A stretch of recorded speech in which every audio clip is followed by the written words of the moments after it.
আসসালামু আলাইকুম। সবাইকে স্বাগত জানাচ্ছি আমি নাইম ফাথম মুবিন। শুরুতে সংবাদ শিরোনাম। বাংলাদেশের সর্বশেষ গুরুত্বপূর্ণ আপডেট সংবাদে আপনাকে স্বাগত। শুরুতেই সংবাদ শিরোনাম, পরে বিস্তারিত। প্রথমেই জানাবো আমাদের হাতে থাকা সর্বশেষ গুরুত্বপূর্ণ সবথেকে তাজা আপডেট সংবাদ। যশোরের রেজিস্ট্রি অফিসে ভয়াবহ আগুন, ক্ষতিগ্রস্ত প্রায় ৩০০ বছরের নথি। যশোরের রেজিস্ট্রি অফিসের রেকর্ড রুমে অগ্নিকাণ্ডের ঘটনা ঘটেছে। আজ রাত ৯টার দিকে হঠাৎ করে রেকর্ড রুম থেকে ধোঁয়া এবং আগুন দেখতে পায় স্থানীয়রা। খবর পেয়ে দ্রুত ঘটনাস্থলে পৌঁছায় ফায়ার সার্ভিসের ২টি ইউনিট। প্রায় আধা ঘন্টার চেষ্টায় আগুন নিয়ন্ত্রণে আনতে সক্ষম হন তারা। তবে এর আগে আগুনে রেকর্ড রুমের ভেতরে থাকা প্রায় ৩০০ বছরের পুরনো সব গুরুত্বপূর্ণ কাগজপত্র ক্ষতিগ্রস্ত হয়েছে। এরপর জানাবো আঞ্চলিক নেতাদের সার্ককে জাগ্রত করার আহ্বান প্রধান উপদেষ্টার। দক্ষিণ এশীয় আঞ্চলিক সহযোগিতা সংস্থা সার্ককে পুনরুজ্জীবনের প্রয়োজনীয়তার উপর আবারও জোর দিয়েছেন প্রধান উপদেষ্টা অধ্যাপক ড মোহাম্মদ ইউনূস। তিনি বলেছেন, সাবেক প্রধানমন্ত্রী বেগম খালেদা জিয়ার জানাজায় একাধিক আঞ্চলিক নেতার উপস্থিতি প্রমাণ করে সার্কের চেতনা এখনও জাগ্রত রয়েছে। এদিকে ৪১ সদস্য বিশিষ্ট নির্বাচন পরিচালনা কমিটি গঠন করল বিএনপি। আসন্ন ত্রয়োদশ জাতীয় সংসদ নির্বাচন ঘিরে ৪১ সদস্যের নির্বাচন পরিচালনা কমিটি গঠন করেছে বাংলাদেশ জাতীয়তাবাদী দল বিএনপি। আজ বিএনপির জ্যেষ্ঠ যুগ্ম মহাসচিব অ্যাডভোকেট রুহুল কবির রিজভীর সই করা এক বিজ্ঞপ্তিতেই তথ্য জানানো হয়েছে। নির্বাচন পরিচালনা কমিটির চেয়ারম্যান করা হয়েছে দলীয় স্থায়ী কমিটির সদস্য নজরুল ইসলাম খানকে। এবারে জানাবো রাশেদ খানের নিচে রয়েছে ৩০ ভরি স্বর্ণ, স্ত্রীর ১০ ভরি নেই গাড়ি বাড়ি। গণ অধিকার পরিষদ থেকে কয়েকদিন আগে পদত্যাগ করে বিএনপিতে যোগ দেয়া রাশেদ খান এবারে ঝিনাইদহ ২, কালীগঞ্জ এবং সদর আংশিক আসনে ধানের শীষের মনোনয়ন পেয়েছেন। তবে নেতার ব্যক্তিগত গাড়ি বাড়ি, প্লট ও জমি নেই বলে নির্বাচনী হলফনামায় জানানো হয়েছে। নগদ রয়েছে ৩৫,৪৫,০০০ টাকা এবং তার স্বর্ণ রয়েছে প্রায় ৪০ ভরি। এবং সর্বশেষ জানাবো সৌদি আরবে দুর্নীতি বিরোধী অভিযানে ১১৬ সরকারি কর্মকর্তা গ্রেপ্তার। বিভিন্ন মন্ত্রণালয়, সরকারি সংস্থায় অন্তত ১১৬ জন কর্মকর্তাকে গ্রেপ্তার করেছে সৌদি প্রশাসন। আজ দীর্ঘ তদন্তের পর দুর্নীতি বিরোধী অভিযান পরিচালনা করেছে oversight and anti corruption authority Nazaha. আরবি দৈনিক ওকাজের বরাত দিয়ে তথ্য জানায় গল্ফ নিউজ। প্রিয় দর্শক, এতক্ষণ শুনছিলেন সংবাদ শিরোনাম, এবারে বিস্তারিত। তবে তার আগে বন্ধুরা অনুরোধ থাকবে এই সংবাদটিতে একটি লাইক দিন। এই চ্যানেলে আপনি নতুন হয়ে থাকলে আমাদের সংবাদটি দেখতে দেখতে চ্যানেলটি সাবস্ক্রাইব করে রাখুন। কমেন্ট করে বন্ধুরা আপনার মূল্যবান মতামত জানিয়ে দিন আপনি বিশ্বের কোন দেশ থেকে বা বাংলাদেশের কোন স্থান থেকে আমাদের সংবাদটি দেখছেন এবং শুনছেন। আর বন্ধুরা সংবাদটি আপনার সোশ্যাল মিডিয়া ফেসবুকে শেয়ার করে বন্ধুদেরও দেখার সুযোগ করে দিন। গাজা যুদ্ধে আপনি যদি নিরীহ ফিলিস্তিনিদের ভালোবেসে থাকেন, কমেন্টে ইয়েস লিখে বিশ্ববাসীকে জানিয়ে দিন। এবারে বিস্তারিত। যশোরের রেজিস্ট্রি অফিসে আগুন, ক্ষতিগ্রস্ত প্রায় ৩০০ বছরের নথি। যশোরের রেজিস্ট্রি অফিসের রেকর্ড রুমে অগ্নিকাণ্ডের ঘটনা ঘটেছে বৃহস্পতিবার ১ জানুয়ারি রাত ৯টার দিকে। হঠাৎ করে রেকর্ড রুম থেকে ধোঁয়া এবং আগুন দেখতে পান স্থানীয়রা। খবর পেয়ে দ্রুত ঘটনাস্থলে পৌঁছে ফায়ার সার্ভিসের ২টি ইউনিট প্রায় আধা ঘন্টার চেষ্টায় আগুন নিয়ন্ত্রণে আনতে সক্ষম হয়েছেন। তবে এর আগেই আগুনে রেকর্ড রুমের প্রায় ৩০০ বছরের পুরনো গুরুত্বপূর্ণ নথিপত্র, কাগজপত্র সব পুড়ে ছাই হয়ে গেছে।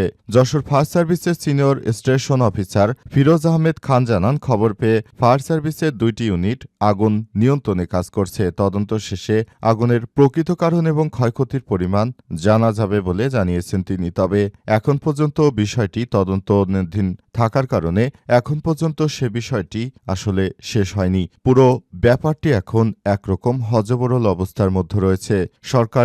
বর্তমান সরকার যে নির্বাচন করবে এর ঘোষণা দেওয়ার পর সারা দেশে আওয়ামী দুর্বৃত্তরা এখন নানা জায়গায় নাশকতা ও অগ্নিকাণ্ডের ঘটনা ঘটাচ্ছে। এর অগ্নিকাণ্ডের মূলত ইফেক্ট পড়ছে জনসাধারণের উপরে। যাদের কাগজপত্র ও নথিপত্র ছিল সেসব কাগজপত্র মূলত যদি পুড়ে ছাই হয়ে যায় তাহলে সরকারের ওইসব জমির কাগজপত্র আবার সংগ্রহ করতে অনেক সময় এবং ব্যয় সাপেক্ষ হয়ে যেতে পারে।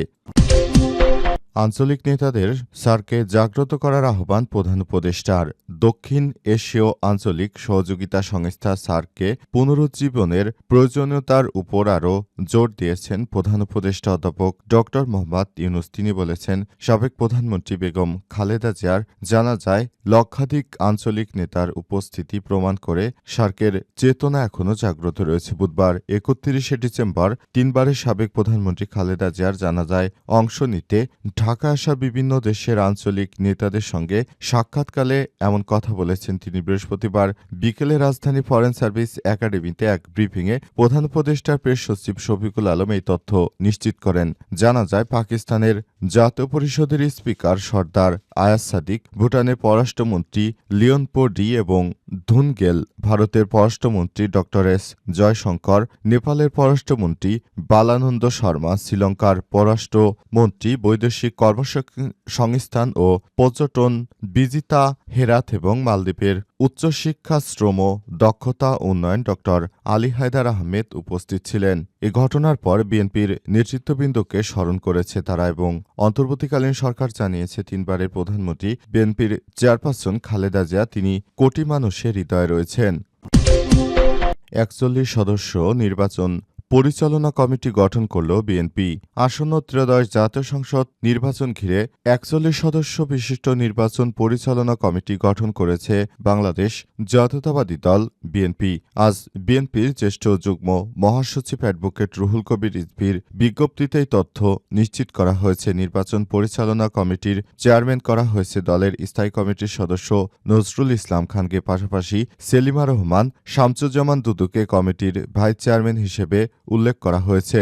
এদিকে বিএনপির জ্যেষ্ঠ যুগ্ম মহাসচিব অ্যাডভোকেট রুহুল কবির রিজভী নির্বাচন পরিচালনা কমিটির সদস্য সচিব হিসেবে রয়েছেন। অন্যদিকে কমিটির প্রধান সমন্বয়ক হিসেবে রয়েছেন মোহাম্মদ ইসমাইল জবিউল্লাহ। এছাড়াও কমিটির সদস্য হিসেবে রয়েছেন ৩৬ জন। তারা হলেন অ্যাডভোকেট মোয়াজ্জেম হোসেন আলাল, বিজয়কান্তি সরকার, হাবিবুন্নবী খান সোহেল, ড জিয়াউদ্দিন হায়দার, ড মওদুদ হোসেন আলমগীর পাভেল, ড মাহাদি আমিন, সালেহ শিবলি, একেএম ওয়াহিদুজ্জামান, ড সাইমুম পারভেজ, রেহান আসাদ, জুবায়ের বাবু, অবসরপ্রাপ্ত মেজর জেনারেল ফজলে এলাহি আকবর, আব্দুল কায়ুম এবং ব্যারিস্টার গিয়াসউদ্দিন রিমন। পুরো দলের মধ্যে আরও যারা যারা রয়েছেন তাদেরকে নিয়ে বিএনপি এই নির্বাচন পরিচালনা কমিটি আরও ভালোভাবে পরিচালনা করতে চায়।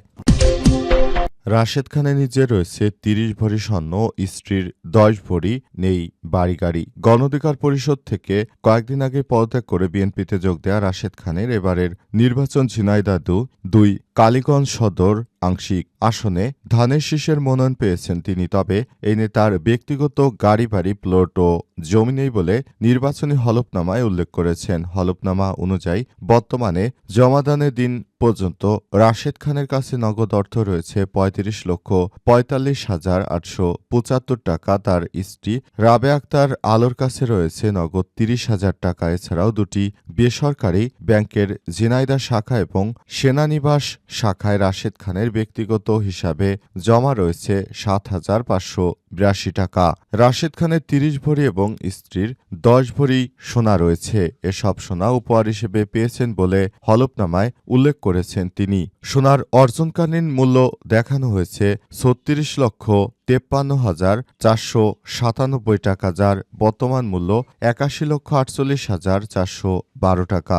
স্ত্রীর নামে সোনা, ইলেকট্রনিক পণ্য, আসবাবপত্র ও উপহার সামগ্রীর অর্জনকালীন মূল্য উল্লেখ করা হয়েছে ২,৭০,০০০ টাকা, যার বর্তমান আনুমানিক মূল্য ১৭,৭০,০০০ টাকা। এদিকে রাশেদ খানের নামে কোনো স্থাবর সম্পত্তি বা জমিজমা প্লট নেই, গাড়ি বাড়ি নেই বলে হলফনামায় উল্লেখ করা হয়েছে। এমনকি তার স্ত্রীর নামেও কোনো গাড়ি বাড়ি নেই, জমি প্লট নেই, এমনকি দেশের বাইরে তাদের কোনো সম্পদ নেই বলে উল্লেখ করেছেন গণ অধিকারের পরিষদের সাবেক এই নেতা।